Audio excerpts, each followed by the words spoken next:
Every function has a story to tell. A story that starts at the beginning, with 8 creators of the function universe. They are the parent functions. So, what is a parent function? In short, it is the simplest function of a family of functions. Think of them as the mom and dad of functions. They can have kids that look similar to them but have parts changed around. This video explains how to graph the 8 basic parent functions, not the children. The first of the 8 great parent functions is the constant function, or y equals c. The c is the constant, or never-changing variable, so it is just one infinite, unchanging, horizontal line, like a horizon out at sea. For example, if c were to equal 2, you would go 2 units up on the graph and draw a horizontal line through that point.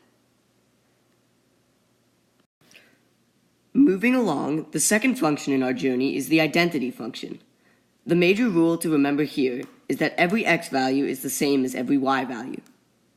When graphing all functions, not just parent functions, before you do anything else, you need to draw a table of values as I have here. For most parent functions, the points should be -2, -1, 0, 1, and 2. You plug in the x and see what you get for the y. The next step is to start graphing the 5 points. Once graphed, you have to figure out how to connect them. For the identity function, you just draw a straight line through all 5 points. This mirrors the foul line on the baseball field. Our third grade 8 parent function is the absolute value function. It is important to note that f of x is actually the same as y. Here, the y values are the x values distant from 0 on a number line. So 2, 1, 0, 1, and 2. The dots are connected through 2 perpendicular lines that look similar to the letter V, as in 2016 college basketball champions Villanova. The fourth grade 8 parent function is the square root function. The important part here is that different points are chosen for x values. Here, they are actually perfect squares to make the y values easy to work with. Now, all you do is square root them. 0, 1, 2, 3, 4. It is critical to graph this function with one curvy line rather than multiple straight lines.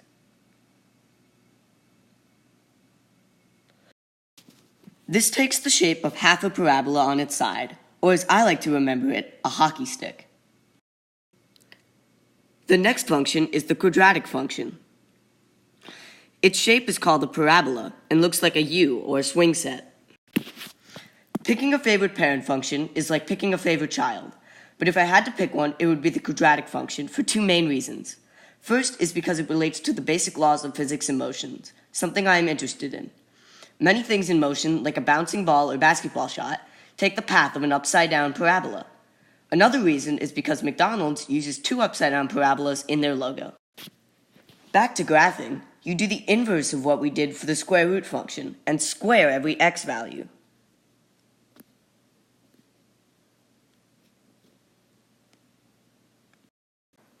This graph is quite similar to the absolute value function. Coming in at 6 is the cubic function. Here, the y value is the x value cubed. But remember, a negative times a negative times a negative is a positive times a negative, or a negative. So -2 cubed is -8. -1, 0, +1, and 8. The cubic function is a curvy line that connects all 5 points that looks like the F-hole of all strings instruments. Coming down the home stretch, the 7th grade 8 parent function is the reciprocal function. What makes this graph special is that it has asymptotes. Asymptotes are what part of the graph will approach, but never, ever, ever intersect. To better understand asymptotes, I have added many points to our table in red, blue, and green that I will not graph, but will still show what the y values turn out to be. Let's start by graphing the 5 basic points, except for 0, because it is a special case. 1 divided by negative 2 is negative 0.5. 1 divided by negative 1 is negative 1. Skipping 0, 1 divided by 1 is 1, and 1 divided by 2 is 0.5. Let's start with the red section of special points. 1 divided by negative 10 is negative 0.01. 1 divided by negative million is negative 0.000001.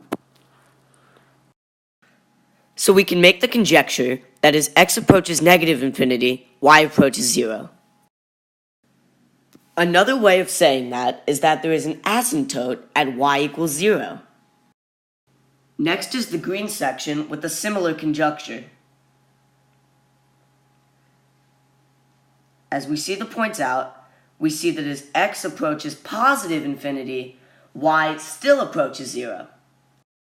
So, it is the same asymptote as before. The blue is the most unique and important set of points. We see that 1 divided by negative 0.701 is negative 100 million. And that 1 divided by 0.0001 is 10,000. Dividing by 0 gives you such an infinitely big number that you can't graph it. So, x equals 0 is our second asymptote. Finally, we are ready to graph, with the yellow lines representing the asymptotes we proved around the graph. There are 2 parts to the graph, one on the left side of the y-axis and one on the right side of the y-axis. Coming in from the left, it should be close, but definitely not touching the x-axis. Curve down so that it comes close, but definitely not touching the y-axis. Same thing on the other side.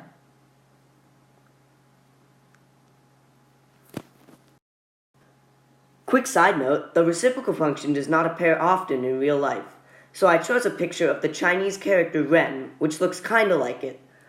The picture on the left is a proposed building in China modeled after that character.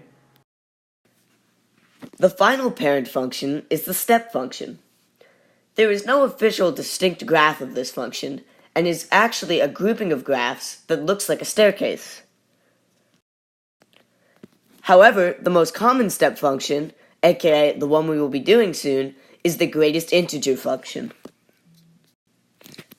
The y value here is defined as the greatest integer less than or equal to x. Before we graph, here are a few examples of what I mean. Negative 1 is an integer, so the y is just negative 1. For negative half, you go down to the lesser integer, which is not 0, but also negative 1. 0 is an integer, so the y is 0. 1/10 is just 0.1, so you go down to 0. 1.5 rounded down is 1. Finally, even though 1.999 is very close to 2, it still rounds down to 1. Also, before we graph, there are 3 main rules we need to remember. First, the graph is a constant between each pair of consecutive integers, and looks exactly like the constant function, or y equals c. Second is the graph jumps vertically 1 unit at each integer value of x. Finally, for each constant line, the left side should start with the closed circle and end with an open circle. The closed dot indicates that the point is a part of the graph. The open dot is not a part of the graph, but still must be included. So we are finally ready to graph. I have now redrawn the coordinate plane with more room to graph. Here I have now properly placed the closed dots and open dots at the integer values. Now all we have to do is connect them.